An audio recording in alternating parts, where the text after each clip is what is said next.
do you look for when you go out to hire an employee these days? What kinds of qualities are you looking for in graduates? I really like to see someone who's flexible, willing to work outside of what they're comfortable in. As we've had various, budget cuts here, we've needed to kind of morph people into different roles and responsibilities, and the people who can do that really comfortably and confidently stand out at the library. So someone who is willing to say, okay, I've not done this before, but I'd be happy to try it, and then give it their best. I like to see a really varied resume, just lots of different experiences and interests. I mean, one thing in serving the public in a public library, you never know what you're going to be asked. So it's helpful to have just a mix of interests and different knowledge areas. So that would be a way that you would sort of pre-assess someone as being flexible and open, Yeah. that they've tried a number of different opportunities. Yeah, I think that speaks a lot about what their potential will be as an employee here. That is one thing I really like about the profession overall. You can have almost any background and still make your way to librarianship.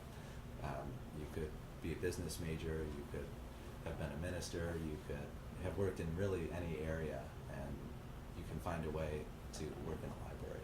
So yes, indirectly you'd be saying to students that regardless of their background and experience, they should put it on their resume, but think of a way to slant it towards the types of skills and activities that might be going on in the Absolutely. library environment.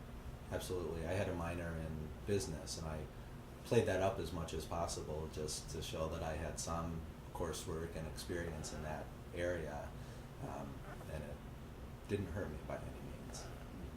You were able to tell. Any other skills that you look for? Any particular qualities that you like to see in an applicant? The technology aspect is huge. That someone's comfortable with technology, kind of has an idea of where things might be headed. With all the changes in social networking, e-books, e-readers, especially as a public library, we have to be ready for that. Make sure what we're giving to the public meets their needs and what they expect from us. It'd be really embarrassing if we didn't have a good selection of e-books, because people now expect to come in and have a good selection that they can download. So it's important that we remain relevant to the people supporting us through their tax dollars. Do most of your employees stick around for a long time, or do they tend to move on to different positions? We've had a number of long-term employees here. Some people who have worked in almost every single department, just pursuing different opportunities as they come up. We have at least 4 or 5 students who have gone through the LIS school, and they're still working here. I know they'd like professional positions, but they've been able to work at a library, get some practical experience while going through the school. So that's been really, I think, beneficial to them. If a candidate came to you for a position and really had no library experience, would you tend to interview that person, or do you think you'd put that resume on the no pile? Honestly, they'd probably be put aside. It's a pretty tough job market right now, especially in Michigan. Not saying at all that you can't find work, but you need to stand out. We advertise positions and might get 200 applicants, so we even have strong candidates in the no pile, which is just an unfortunate aspect right now. I think certainly supply and demand, so for Yeah. everyone, and the number of people applying for positions. But, Right. I know it's a little hard to say, but how much experience would be sufficient experience, do you think? I mean, Even it can really vary. I mean, it's great to have some background, full-time paid experience in a library, but we do understand that that's not really always possible right now. So even just some part-time work, some substitute work in a library, even volunteer work stands out, that you were willing to give up your time just to get some experience without getting pay. I mean, certainly that's not ideal, but it does help to have that on your resume. And it shows, willingness to sort of go above and beyond. And Yeah. I think that's definitely important, and that's what anybody's looking for in Right. hiring someone, is that they're going to get great value out of the person that they hire.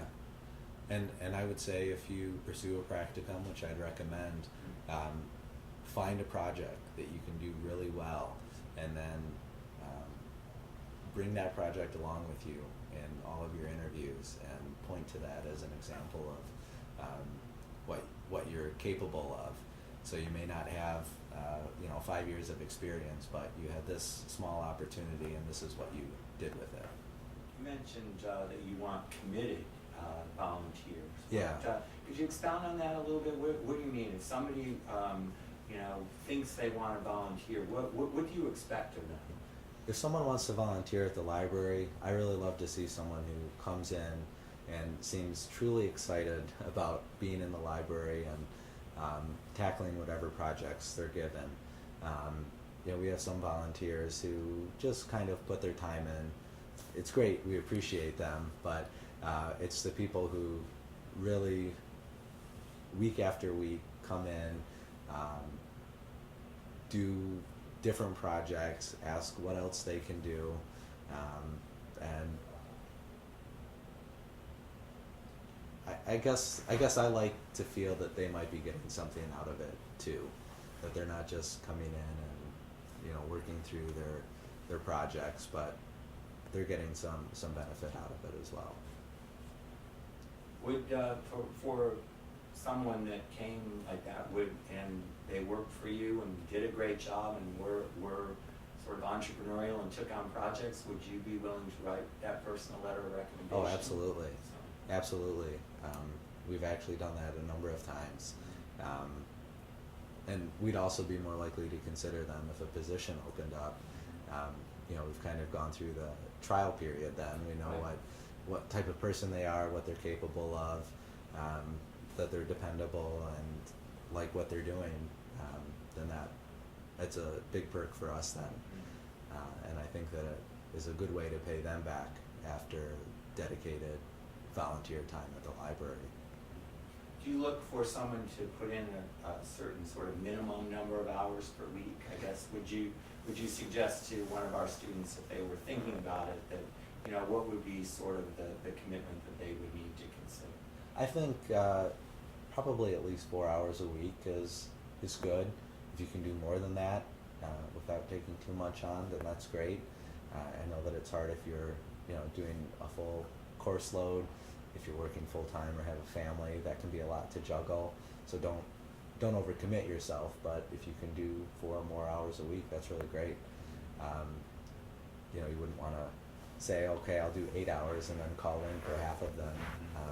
Just commit to what you're comfortable doing, and then stick to it. Yeah. So again, sort of meet the expectation, because you're expecting someone to do what they agreed to do. And we're really flexible too. I mean, we understand that they're volunteers and they're doing this on their time, so we want to cater to their availability or what they might be interested in. But then again, you're probably less inclined to have somebody who says, "Oh, I can come in for an hour." Yeah. Then it's Just really, there's almost more trouble than it's worth. Yeah. There's definitely a time commitment on our end to get someone acclimated to the library, get them trained on whatever they might be doing. So yeah, it's nice to have a little chunk of time each week. Matt, I want to thank you for taking time to speak with me today and Yeah, to thank give you us very your much. thoughts and ideas. Appreciate it. Yeah, thank you.